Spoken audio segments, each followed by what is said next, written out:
What's good? It's your boy Jay. That's me. Let's dive into NXT from May the 21st, 2024. A pretty okay show. NXT continues to still be the best wrestling show of the week, hands down. So we kicked the show off with the first match of the night, that being Fallon Henley versus Thea Hale, NXT Women's Qualifier, North American Championship. So Fallon Henley, she gets the win. She wins via the Shining Wizard. Post-match, Jasmine Nix, she got involved and she beat down Thea Hale with the Pele kick. So they're still continuing that feud between Thea Hale and Jasmine Nix. I'm a fan of Jasmine Nix. I like her work. This is interesting because both females are extremely young. Jasmine Nix is 19, Thea Hale's 20. So they're basically peers, which is fine. It does suck that Thea Hale is not able to be in the ladder match. I thought she would have been, but it is what it is. I'm pretty sure this is just leading up to a match between Thea Hale and Jasmine Nix at a later date, or it may even be at Battleground. But that would make Battleground 7 matches, and I think that's a little bit too much for NXT. I think 6 matches is perfect for NXT. So there's that. Moving on. Tony D and Stax, they run into Axiom and Nathan Frazier backstage. So Nathan Frazier congratulates the Don on becoming the new NXT Heritage Cup champion. When he won that cup, it was one of the biggest, it was one of the best nights of his life. Stax reminds Axiom that his name has never been on the cup. Has anyone heard from A-Kid? I was like, oh, shit, that's pretty good. I like that. So the word on the street is that Axiom and Nathan Frazier are running from the OC. Nathan Frazier says they're not going to get bullied into giving out tag team title opportunities to main roster talent. If anything, they're going to give those opportunities to NXT guys. So Adriana Rizzo, she comes into play, and she asks Axiom and Nathan Frazier if they would duck from Stax and Cristofano. And Axiom and Nathan Frazier, they accept. So this is good. I like this. I think it's a little bit too soon, but it is what it is. I kind of wish they would have waited to do this match. So it is what it is. Who gives a damn? Moving on. So Kelly Kinnaid, she's backstage. She has an interview with Gallus. So Joe Coffey says it seems like the only way they can get noticed around here is making noise at the end of the show. Was anyone talking about Tony D, Javon Evans, or Noam Dar? The answer is no. It's all about Gallus. Exactly how it should be. They took out 3 of NXT's best superstars. Mark Coffey tells Ivar to enjoy his stay at the hospital and make a quick recovery. No, he didn't say that. But he just said, make a speedy recovery. No, he didn't even say that. He just, told him to enjoy his stay at the hospital. I'm just joking. As far as Wesley and Josh Briggs are concerned, they can bring the fight, but they're not smarter than Gallus. Obafemi, he will find out how dangerous Gallus is in NXT Battleground. NXT got real comfortable with Gallus being away. Well, now that's over. So I do like this promo from Joe Coffey. I'm a fan of Gallus. This is their second change-up, I would assume. They're getting a second chance, another lease on life. Hopefully Shawn Michaels can find something good for them to do. Hopefully. I wouldn't be opposed if Gallus adds a 4th member to the clique. I hope they do. I doubt it, though. I fucking doubt it. But this was fine. Again, Shawn Michaels needs to have long-term plans for Gallus. If he's not going to use Gallus, just go ahead, call him up, and put him on the main roster. They've been in NXT for, I want to say, 2 years. They came in around, I want to say, the summer of 2022. So they've been there for almost 2 years. So, been there for a minute. Moving on. So, Axiom and Nathan Frazier, they defeated Stax and Lucia Cristofano to retain the NXT Tag Team Championships by help from Charlie Dempsey and his clique, the No Quarter Catch crew. So they got involved. They had a little brawl scene post-match and everything. So that little feud is going to continue between, the family and, No Quarter Catch crew. That's fine. So the OC, they beat down Axiom and Nathan Frazier via the Magic Killer. I don't give a single damn about the Good Brothers. I'm tired of them. If this leads to maybe the Good Brothers and Motor City Machine Guns, I think that would be kind of cool. But hopefully we can get that. But, the Good Brothers, I'm tired of their shit. Just tired of it. Moving on. So Lexis King, he tells Mr. Robert Stone that the only way he's going to get him out of his rut is hitching his wagons to him. So Robert Stone says that'll never happen. That'll happen over his dead body. Lexis King knows all about walking over dead bodies. I like that one, what he said. Because he does it every single week. So that's interesting. Virtually, he's undefeated. Something Stone would know nothing about. So Ava Raine, she calls Lexis King annoying, and he's got a match scheduled for tonight, and he's going to find out who his opponent is going to be when he stands in the middle of the ring. Ava says that she has an opponent for Lexis King, the perfect opponent. And this is fine. Again, Lexis King is kind of in a standstill. He's not really done much of anything. He wins one, lose one, win one, lose one. He's been in NXT for a good, I want to say, 4 months, I want to say. So he's still relatively new. But they need to do something with Lexis King. I like Lexis King. I think he's a really good worker. Decent in-ring promo and everything else. Really good, solid character and gimmick. But they don't really have anything for him. It just seems like he's a hamster on the wheel. And I kind of hate that shit sometimes. I just do. I feel like Lexis King should be a solid mid-carder. I think whenever it's time for Oba Femi to go for the NXT championship, whenever that may be, you can immediately move Lexis King into becoming the NXT North American champion. I think he would be a solid champion. So hopefully that's in his future. Moving on. So Riley Osborne, he's lashing out at Ridge Holland. Riley calls Ridge a liability. Uh-oh. Damn. So Ridge tells Riley to back off because he couldn't stand there and watch Thea Hale get hit with a steel chair. He stepped in and he had to do something. Riley says that Ridge cost Thea a shot at making history, and he's sick of Ridge's excuses. Riley said that, my bad. Ridge said that Riley cost them their tag match last week, but he gave them the benefit of the doubt.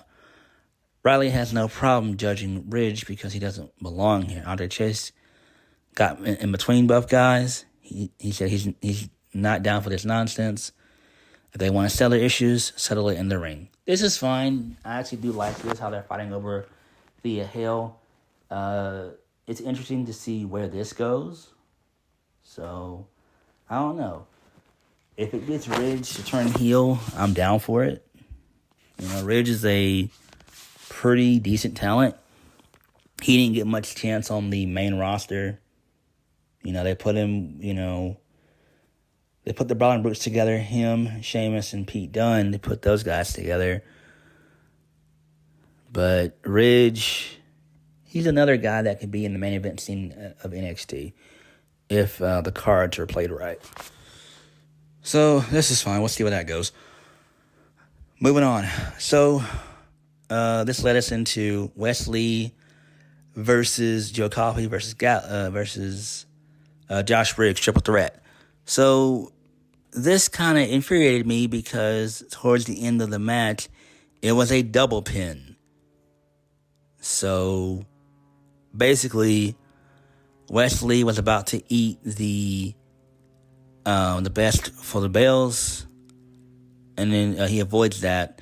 So Joe Coffey, he hits a headbutt in midair on Wesley, and then both guys that just fell on top of Josh Briggs, which was kind of stupid. I don't get that.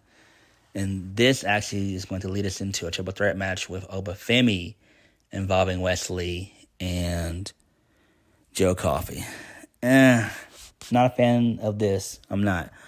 Again, I like Joe Coffey, but this should have been Obafemi versus Wesley one-on-one. It's more of a money match. People want to see it, and it just makes sense. Instead of just putting Obafemi in another triple threat. They just did that back at Stand and Deliver. So why even do that again? Doesn't make any sense. Moving on. So Kelly Kincaid had a backstage interview with Natalya and Carmen Petrovich. So Carmen says she's a bit nervous because tonight is her first main event. But she has Natalya as her partner, a.k.a. the Boat. Natalya has had the most matches in history of the business. If it wasn't for Shayna Baszler, Natalya would have won the Underground match. Natalya says Carmen Petrovich doesn't give herself enough credit. They really bonded over the last couple of months. Tonight you're going to see a well-oiled winning machine. All right, that's fine. Moving on. Idris Inife said that he's cooked... my bad. Idris Inife says that he's cooked Malik Blade. He wants Idris to keep the same positive energy that Brindley Reese brings to the squad. Malik Blade says that Idris has had a string of bad luck. The reason is they won't accompany her to the ring. Brindley tells Idris that it's not about having good or bad luck. It's about having confidence. Okay, that's fine. Moving on.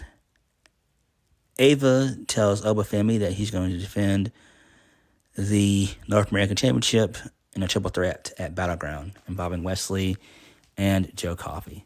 Not a fan of that. Not a fan. It should just be Wesley and Obafemi. So, moving on. So, this is big. This is great. Sexy Red. Yes, Sexy Red is going to be coming to NXT next week. That's going to be great. I'm down for that. That should be lit.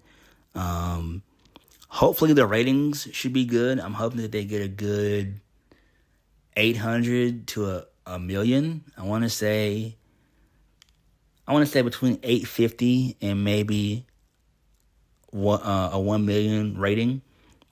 Maybe like a 1.1, something like that. But I want to keep it between 850 to a million. So that should be good. I like this. This is great.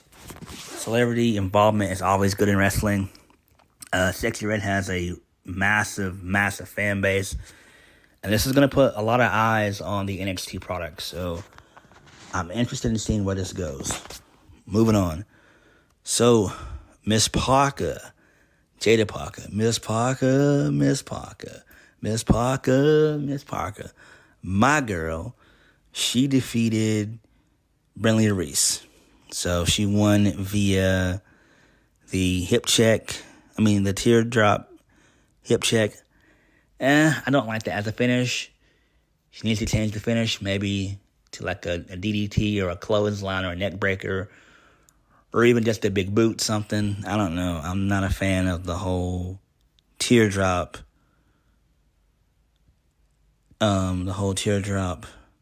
Hip check.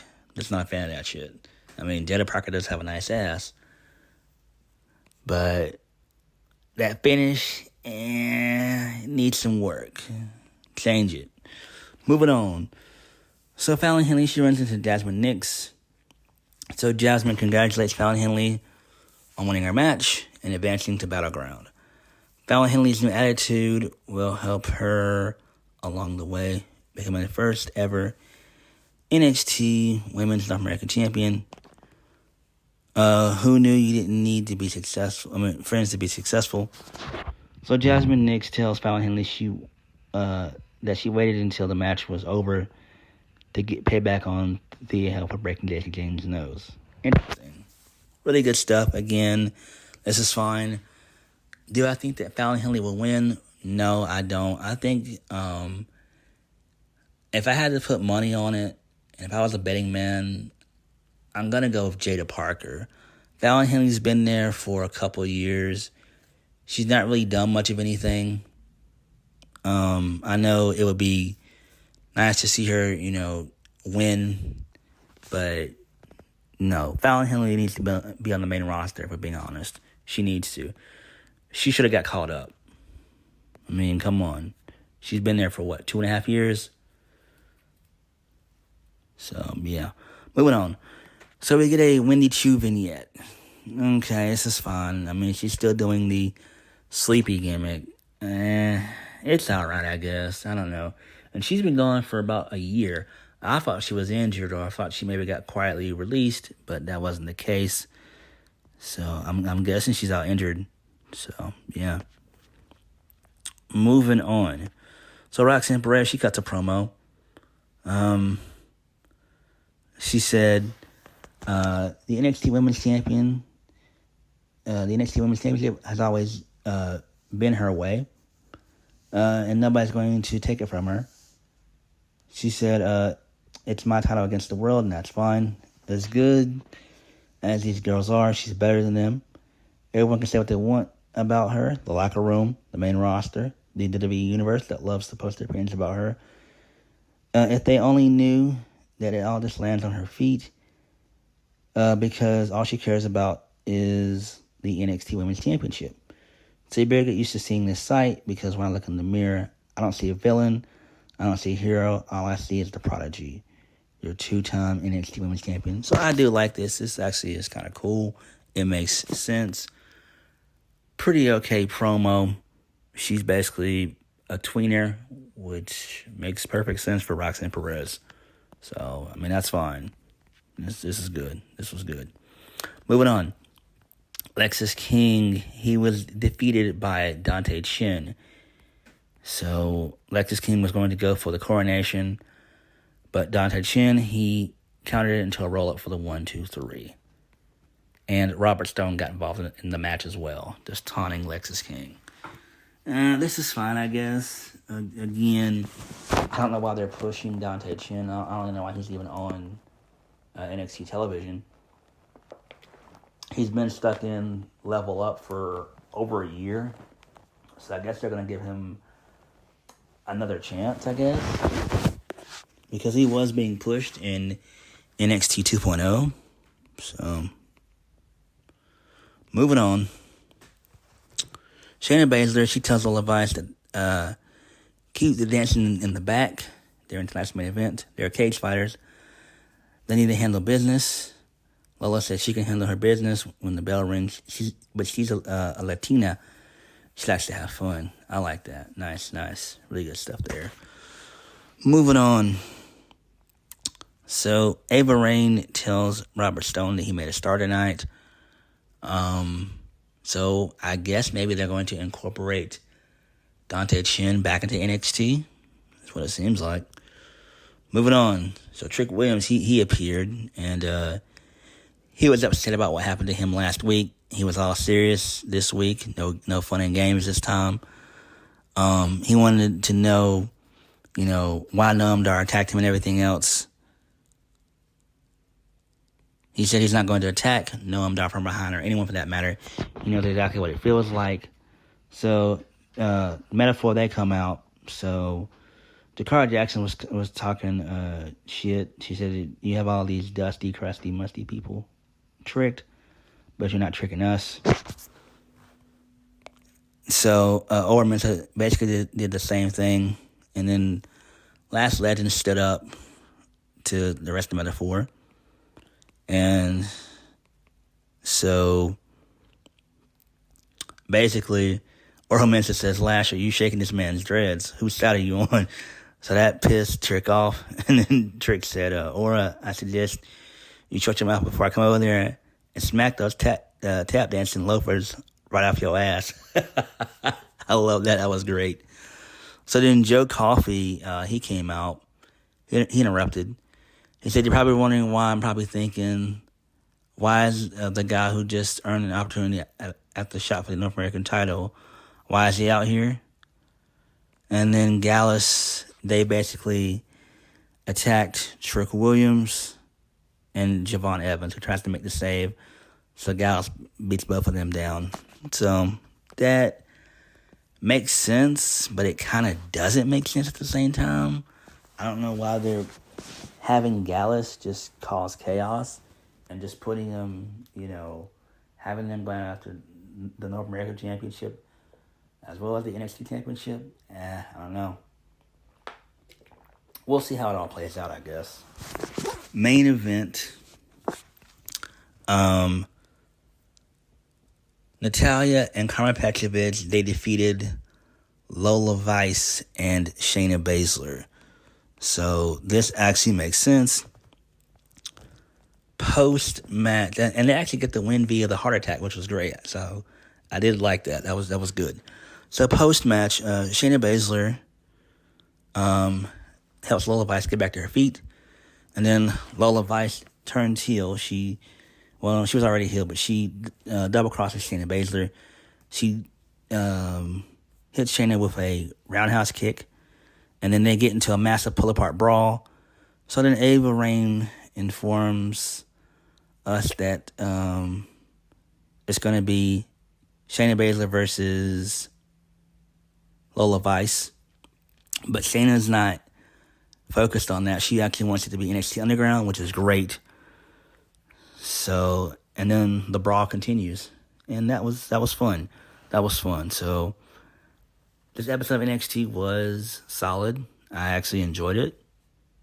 Really fun stuff. I love the stuff with Shayna Baszler and Lola Vice. My bad. The Gallus stuff is okay. We'll see how that goes. Lexus King, that stuff is fine, I guess. They even have him doing something. The tag team stuff, that's alright. The Thea Hale stuff Rich Holland stuff, Chase U stuff, that is interesting, and I'm kind of, down for that. So NXT, like I say, continues to be solid. We've got about another 2.5 weeks until NXT Battleground. So it should be interesting to see what happens.